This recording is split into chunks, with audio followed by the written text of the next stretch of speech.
আসসালামু আলাইকুম, আমি মোহাম্মদ তারেক মোল্লা আছি অ্যাডমিক্সচার কোচিং এর পক্ষ থেকে এবং আমার ইউটিউব চ্যানেল হলো টিকি ত্রিপল এভরিডে। যারা এখন আমার ইউটিউব চ্যানেলটি সাবস্ক্রাইব করেন নাই সকলকে সাবস্ক্রাইব করার জন্য অনুরোধ করা গেল।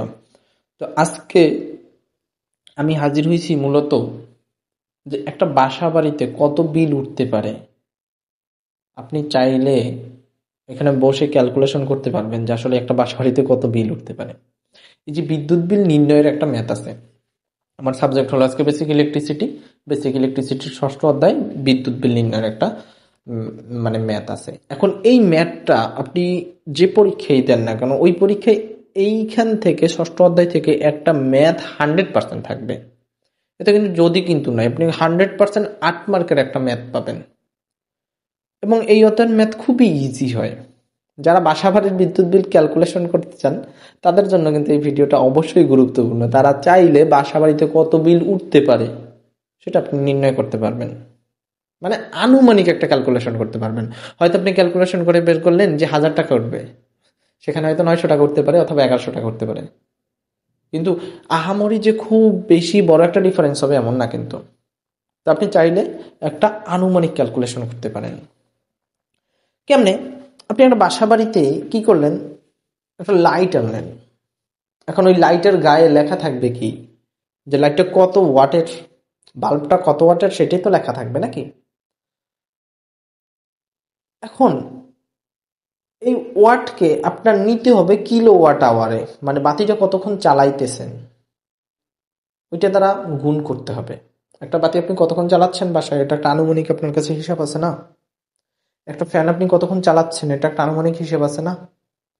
এই হিসাব ক্যালকুলেশন করে আপনি ইউনিট নির্ণয় করতে হবে, অর্থাৎ একটা বাসা বাড়িতে আপনি টোটাল কত ইউনিট ইউজ করতেছেন। কারণ আপনার বিদ্যুৎ বিলের যে মূল্যটা, টাকাটা, ওইটা প্রত্যেক ইউনিট হিসাব করা হয় যে এক ইউনিটের দাম এত টাকা।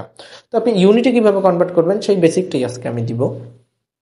তো মনে করেন যে বিদ্যুৎ বিলের দাম ইউনিটে দেওয়া থাকে, যে বিদ্যুৎ বিলের দাম এক ইউনিটের দাম দেওয়া থাকবে, তাই ব্যবহৃত ইউনিট বের করতে হবে। অর্থাৎ আপনি কত ইউনিট বাসা বাড়িতে ব্যবহার করতেছেন সেটা বের করতে হবে।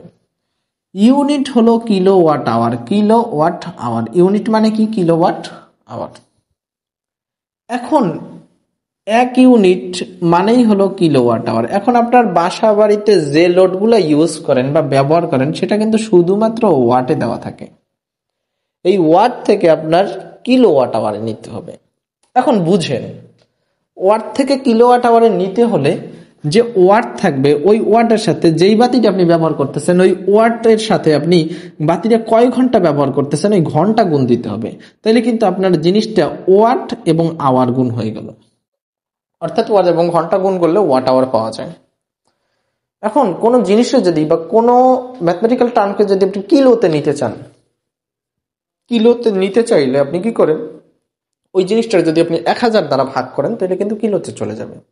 তো দেখেন আপনি যে ওয়াটটা পাচ্ছেন ওই ওয়াটের সাথে ঘন্টা গুণ করে 1000 দ্বারা ভাগ দিলে কিন্তু আপনি কিলোওয়াট আওয়ার বা ইউনিট সরাসরি পেয়ে যাবেন।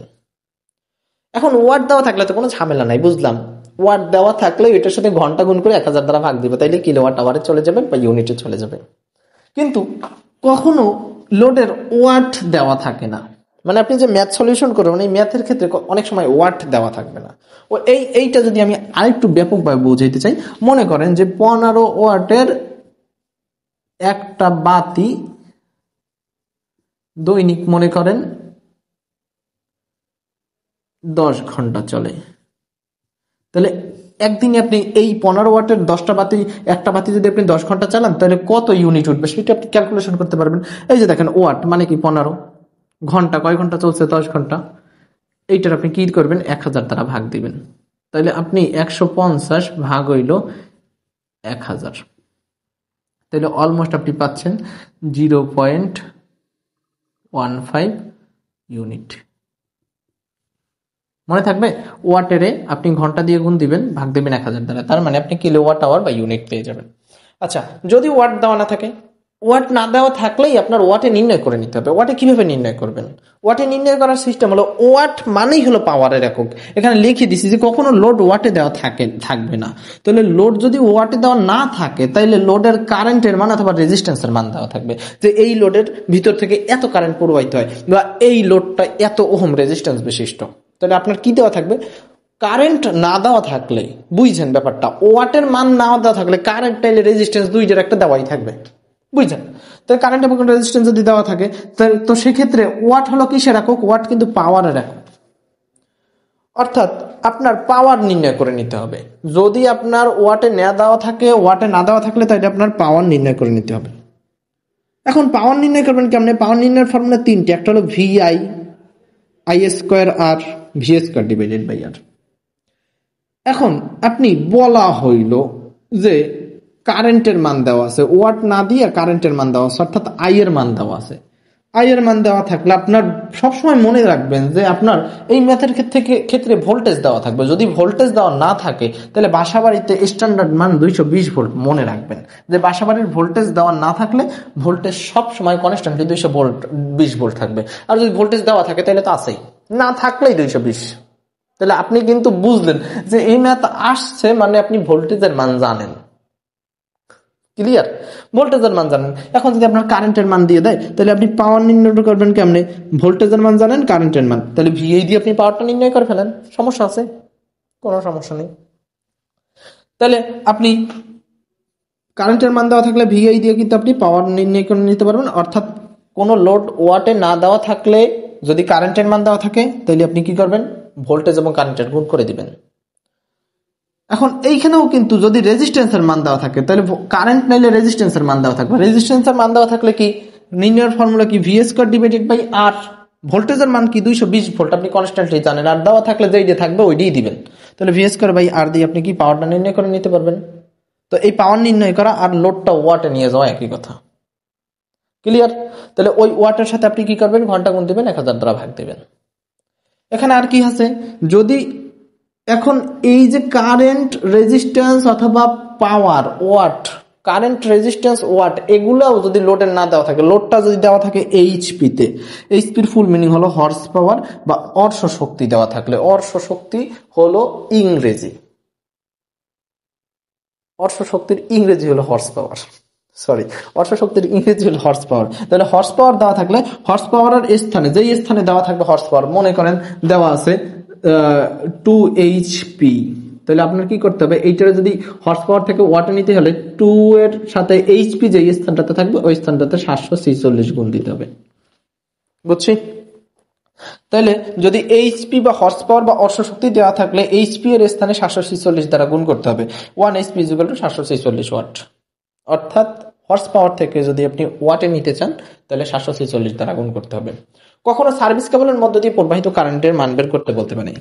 এই বেসিক গুলো কিন্তু আপনাদের এখন জানাইয়ে দিচ্ছি, কারণ ম্যাথের সময় যেন কোনো ঝামেলা না হয়। যদি বলা হয় কখনো সার্ভিস কেবলের মধ্য দিয়ে প্রবাহিত কারেন্ট, সার্ভিস কেবল কোনটা?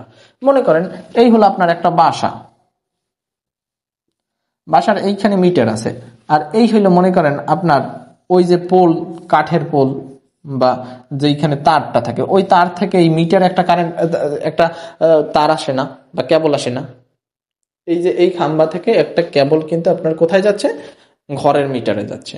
এখন আপনি বাসার ভিতরে একটা ফ্যান চালাইলেন, এই যে ফ্যানটা চালাইলেন, এই ফ্যানটা আসলে যে চালাইছেন ওইটার কারেন্টটা যাবে কোথা থেকে? এই যে কালো তার, এই যে তারের খাম্বা থেকে বা পোল থেকে যে আমার ইটা গেছে, তারটা গেছে, ওই তারের ভিতর থেকে কারেন্টটা যাচ্ছে না।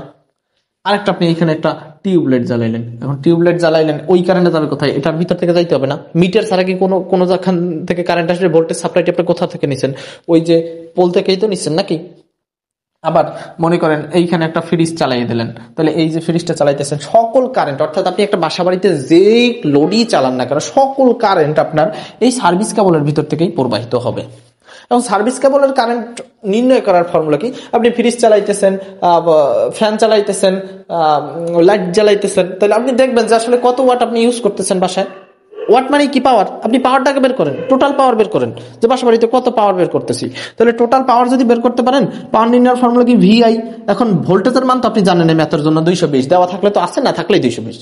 তাহলে আপনি এইখান থেকে কারেন্টের মান যদি বের করতে যান, তাহলে টোটাল কারেন্ট কত যাইবে সর্বমোট, টোটাল পাওয়ার বের করতে গেলে, টোটাল পাওয়ার যদি বের করতে পারেন, তাহলে আপনি এইখান থেকে কারেন্টের মান বের করতে গেলে I is equal to P/V, অর্থাৎ ভোল্টেজের পাশে গুণ অবস্থায় আছে, অন্য পাশে আনলে হবে কি ভাগ। তাহলে এক পাশে I থাকবে, এক জায়গায় থাকবে P/V। অর্থাৎ সার্ভিস কেবলের কারেন্ট বের করতে হলে টোটাল পাওয়ারে যদি ভোল্টেজ দ্বারা ভাগ দেন, তাহলে আপনি সার্ভিস কেবলের কারেন্টটা পাবেন। আর এই ভোল্টেজটা সবসময় 220 দেওয়া থাকলে যেটা দেওয়া আছে সেইটা দিব, আর যদি না দেওয়া থাকে তাহলে 220। এইভাবে আপনি সলিউশন করতে পারবেন। তো এই এই এই ক্লাসটা যদি আপনি নর্মালি বুঝেন, তাহলে আপনি অবশ্যই সামনের ম্যাথগুলো খুব ইজিলি ভাবে বুঝবেন। তো আজকে এই পর্যন্তই থাকবে। সময় দিয়ে সাহায্য করার জন্য ধন্যবাদ। আল্লাহ হাফেজ।